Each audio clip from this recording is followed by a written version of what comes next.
6 months ago, I found my own kitchen photographed for a real estate listing I never agreed to. My name wasn't on the flyer. My son's was. I'm Linda Whitfield, 64, and I've lived in this house in Littleton, Colorado since Robert and I bought it in 1994. We raised Jason here. Robert died 4 years ago, and I paid off the mortgage with his life insurance the year after.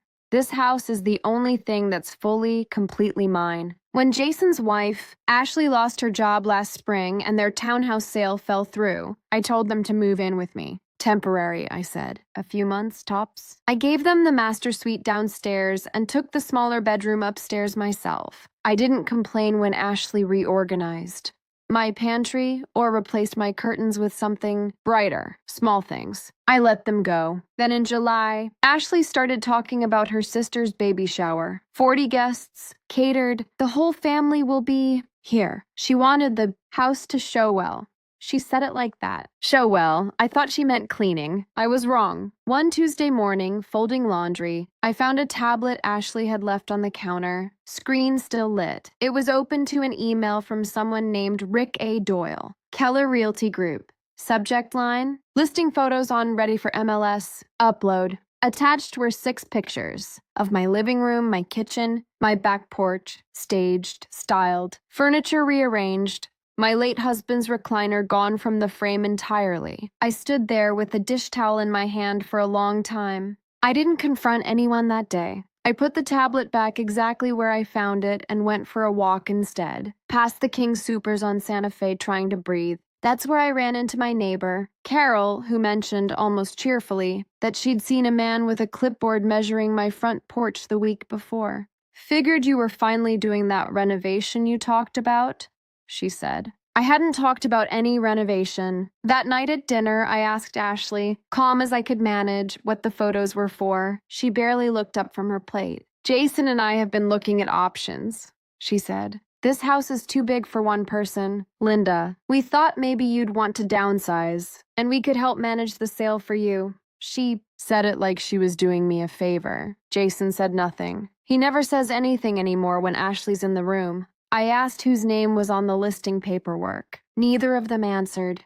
The next morning, I drove to my bank just to check on my account status. A young man named Preston, an inquiry from 3 weeks earlier, a home equity line of credit application. It had stalled because the bank couldn't verify my signature. I told him I'd never heard of it. I sat in my car in that parking lot for 20 minutes before I could drive home. Who spent 30 years as a real estate attorney before she retired to Parker. The realtor, the loan application. Linda, this house is yours. Free and clear, deeded solely in your name. Whatever they tried, it went nowhere. So I did. I called the bank back and formally disputed the application. I contacted Rick Doyle unauthorized and to remove every photo of my home. Then I had every lock in the house rekeyed, moving out anything Jason and I still shared. I let the party happen, but afterward, once the yard had cleared out except for family, I put 2 things on the table.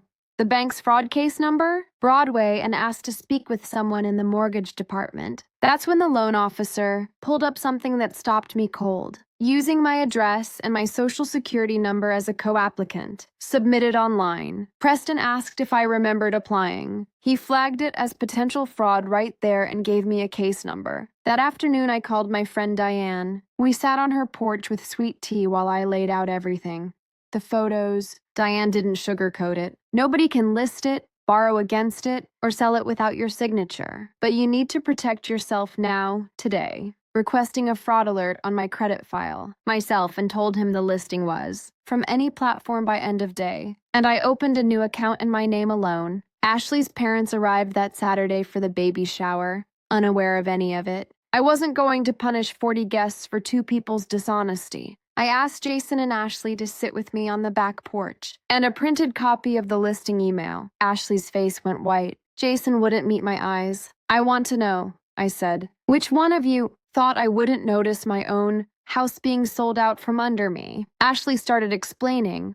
Pressure from her parents, a down payment they didn't have, a plan that was supposed to work out before I even needed to know. I let her finish. Then I told them both, quietly, that they had 30 days to find their own place, and that until then, the new door code would only be shared if they treated this house and me with the respect they'd stopped giving both. They moved into an apartment off Mineral Avenue 3 weeks later. Jason came by alone one afternoon in October, sat across from me at my kitchen table.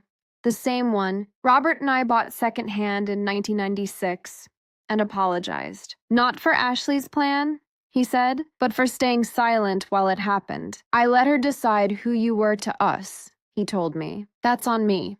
I told him I loved him and that I always would. But love was never going to mean handing over the one thing I built with my own 2 hands and Robert's memory. Some doors, once you learn who's tried to walk through them without asking, you keep the key to yourself.